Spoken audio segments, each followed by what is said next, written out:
Bonjour à toutes et à tous, bienvenue dans votre journal de l'économie sur Pi-Business Info, votre rendez-vous quotidien pour décrypter l'actualité économique du Sénégal, de l'Afrique et du monde. Au sommaire de ce vendredi 22 août 2025. Ousmane Sonko annonce la fin des importations de gaz dès 2026, une avancée majeure pour la souveraineté énergétique du pays. Le Sénégal et le Japon renforcent leur coopération avec un nouveau centre de formation professionnelle à Diamniadio. Le président Bassirou Diomaye Faye multiplie les rencontres économiques à Tokyo pour attirer les investisseurs stratégiques et à l'international. Inflation record en Afrique du Sud. Le Japon s'engage à former 30 000 experts africains en intelligence artificielle. La Banque africaine de développement mobilise des financements lors de la TICAD 9. Le développement de tous ces titres dans une poignée de secondes.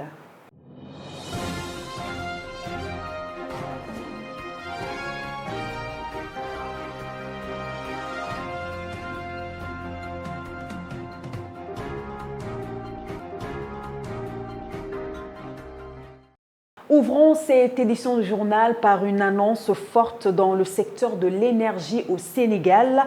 Ousmane Sonko annonce la fin des importations de gaz dès 2026.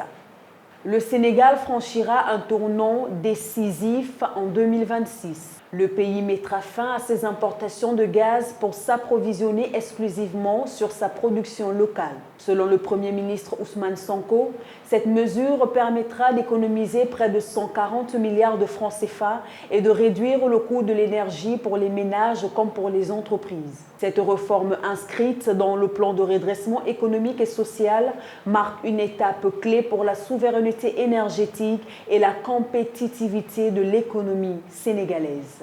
L'approvisionnement en gaz par GTA.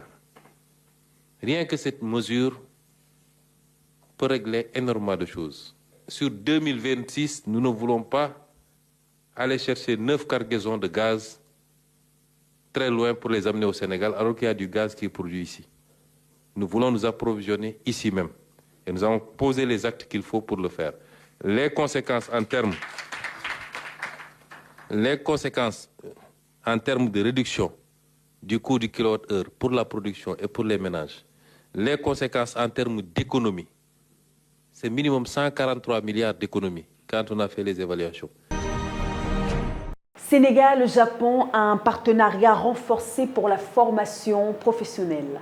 Le Sénégal et la Japan International Cooperation Agency, la JICA, ont signé un mémorandum de coopération pour la construction d'une annexe du centre de formation professionnelle Sénégal-Japon à Diamniadio. Soutenu par de grandes entreprises nippones comme Toyota, Yamaha, Daikin, Toda et NEC, ce projet vise à renforcer les compétences des jeunes Sénégalais et à répondre aux besoins croissants en main-d'œuvre qualifiée. Une initiative qui confirme la place centrale de l'éducation technique et professionnelle dans le partenariat entre Dakar et Tokyo. Justement, toujours dans le cadre de la coopération, le président Bassirou Diomaye Faye poursuit sa visite au Japon, de la TICAD 9 à Yokohama, aux rencontres bilatérales avec la JETRO. Le président du Sénégal a porté haut la voix de l'Afrique et présenté la vision Sénégal 2050. Au menu, paix, sécurité, investissement dans l'éducation, le numérique, les énergies vertes, mais aussi un plaidoyer fort pour un multilatéralisme plus juste. Un agenda économique très chargé, notre reporter Khadija Soumaré nous livre un premier bilan économique des temps forts du président Bassirou Diomaye Faye depuis son arrivée à Tokyo. Yokohama, capitale mondiale du dialogue Afrique-Japon. C'est ici que le président de la République du Sénégal, son Excellence Bassirou Diomaye Diakhar Faye, déroule un agenda économique et diplomatique particulièrement chargé. Ce 19 août, le chef de l'État a pris part à la 9e conférence internationale de Tokyo sur le développement de l'Afrique, la TICAD 9. Lors de la séance plénière consacrée à la paix et à la sécurité, il a plaidé pour un financement durable des des opérations de maintien de la paix en Afrique et pour une réforme profonde du multilatéralisme. Le président Faye a également mis en avant des priorités claires: investir dans les infrastructures, l'éducation, la formation et l'innovation, piliers selon lui d'une croissance inclusive et durable. Une vision inscrite dans l'agenda Sénégal 2050. En marge du sommet, le président a reçu le président de la Japan External Trade Organization, l'agence japonaise de promotion des échanges commerciaux. Une rencontre axée sur le renforcement des investissements, notamment dans la formation professionnelle, le numérique et les énergies vertes. Actuellement, 25 entreprises japonaises sont implantées au Sénégal et leur nombre pourrait bientôt croître. Japan External Trade Organization a d'ailleurs confirmé sa participation au Forum Invest in Sénégal prévu en octobre à Dakar, un rendez-vous majeur pour attirer de nouveaux partenaires économiques. Après cette journée diplomatique intense, Bassirou Diomaye Faye est allé à la rencontre de la communauté sénégalaise au Japon. Un moment d'échange marqué par la reconnaissance de leur rôle dans le rayonnement du Sénégal à l'international et la promesse de renforcer les actions en leur faveur. Un agenda chargé, une vision affirmée. Bassirou Diomaye Faye au Japon, c'est l'Afrique qui se projette et le Sénégal qui trace sa voie vers un avenir de partenariat solide et de développement durable. Entrepreneuriat, le Sénégal enregistre une baisse record de 31% des créations d'entreprises. Le pays enregistre une chute record de 31% des créations d'entreprises au deuxième trimestre 2025. Moins de jeunes et de femmes s'engagent. Dakar reste le moteur, mais les régions périphériques peinent à suivre. Le commerce domine tandis que l'industrie et l'agroalimentaire restent marginalisés. Notre reporter Abdoulaye Bari s'est penché sur les raisons de cette baisse inquiétante. Le rêve entrepreneurial sénégalais traverse une zone de turbulence. Au deuxième trimestre 2025, seules 19 686 nouvelles entreprises ont été immatriculées au répertoire national des entreprises et associations, soit une chute spectaculaire de 31% par rapport au trimestre précédent. Cette tendance à la baisse confirmée par l'Agence nationale de la statistique et de la démographie inquiète d'autant plus qu'elle se maintient par rapport à 2024, enregistrant une diminution de 12,2% sur un an. Les entreprises individuelles restent majoritaires, représentant près de 69% des nouvelles immatriculations. Mais c'est le secteur du commerce qui domine largement, concentrant plus de 2/3 des créations d'entreprises individuelles, les services personnels, le transport, le BTP ou encore l'agriculture suivent de loin.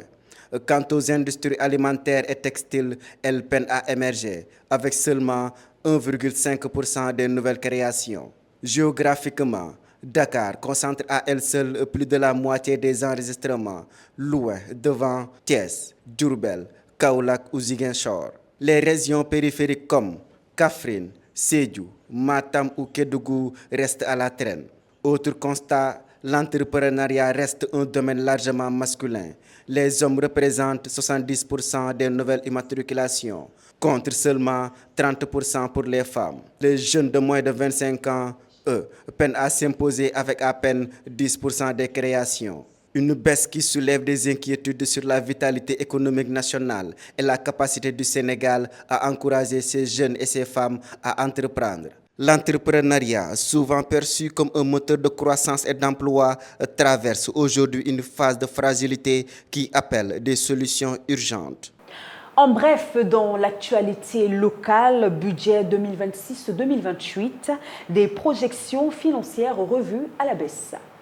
Le document de programmation budgétaire et économique pluriannuel prévoit des ressources de 16 638 milliards de francs CFA et des charges de 19 364 milliards pour la période 2026-2028.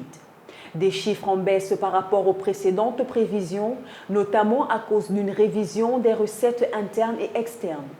Pour 2026, les dépenses sont estimées à 6 213 milliards contre plus de 6 580 milliards dans la précédente loi rectificative.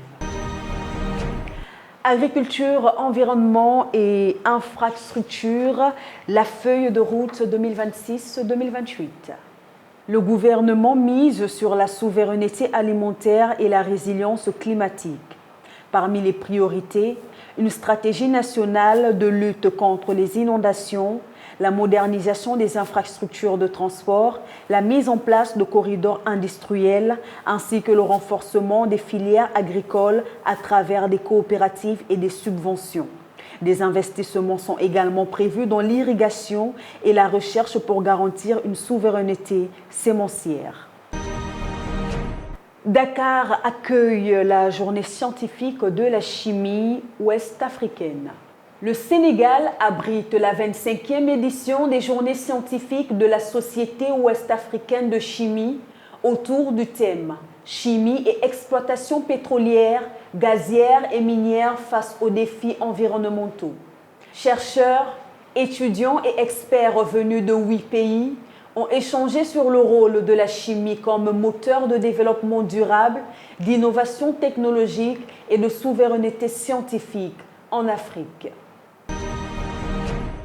Coopération, le Sénégal et le PAM renforcent leur partenariat.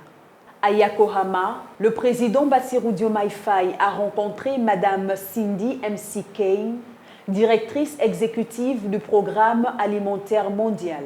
Ensemble, ils ont réaffirmé leur engagement pour l'extension des cantines scolaires, l'autonomisation économique des femmes et l'amélioration de l'accès à l'eau. Un partenariat qui vise à renforcer la sécurité alimentaire et à protéger les populations les plus vulnérables. Vers l'électrification de 158 villages dans la région de Matam. Le programme d'appui au développement des énergies renouvelables, financé par l'AFD et l'Union européenne, va connecter 158 villages de la région de Matam au réseau électrique. Un investissement de près de 14 milliards de francs CFA qui bénéficiera à près de 3 700 ménages avec des travaux prévus pour démarrer en 2026. À l'international, le Kenya veut mettre KO la corruption. Le président William Ruto vient de lancer une équipe interministérielle inédite pour coordonner la lutte contre la corruption et les crimes économiques. Objectif, mettre fin à des pertes estimées à 1,5 milliard de dollars par an selon la Banque africaine de développement et redonner espoir à des millions de Kenyans. Découvrez notre reportage complet sur cette initiative qui pourrait transformer la gouvernance et l'économie du Kenya.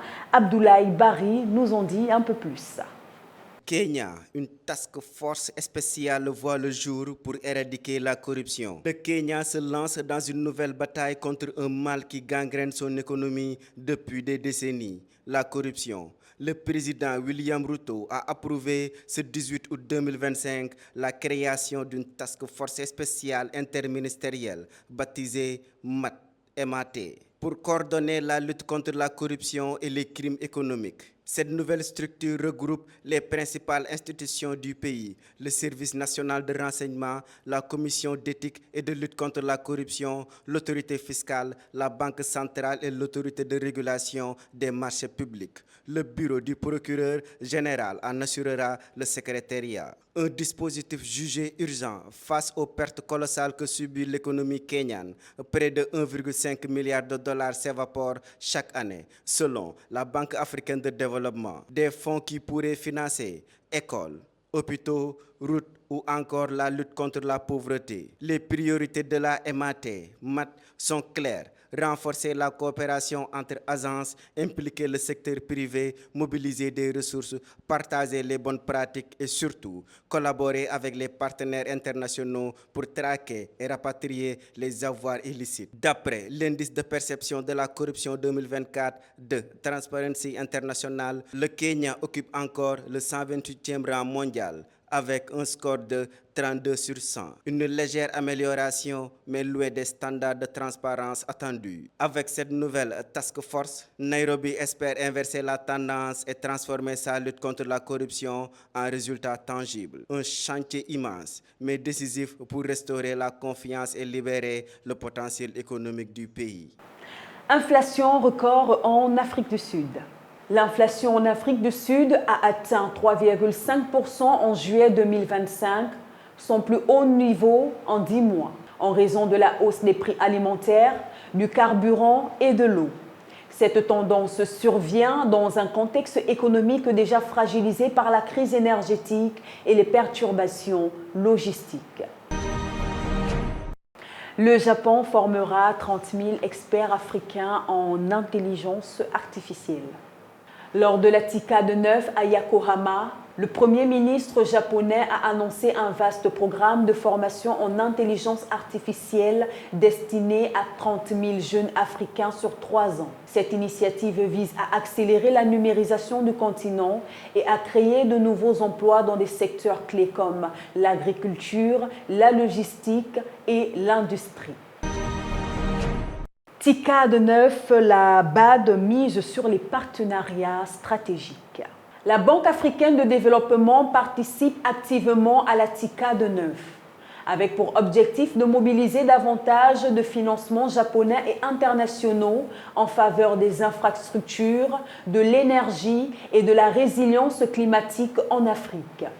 L'initiative Assistance renforcée au secteur privé figure parmi les principaux instruments mis en avant pour soutenir l'investissement. Zambie-Qatar, un record historique de 19 milliards de dollars. La Zambie a signé avec le Qatar l'un des plus grands accords bilatéraux de son histoire, évalué à 19 milliards de dollars. Ce partenariat couvre des secteurs stratégiques comme la finance, le logement, l'agriculture et les infrastructures. Il prévoit notamment la construction de 1,5 million de logements et la mise en place d'une banque nationale d'investissement.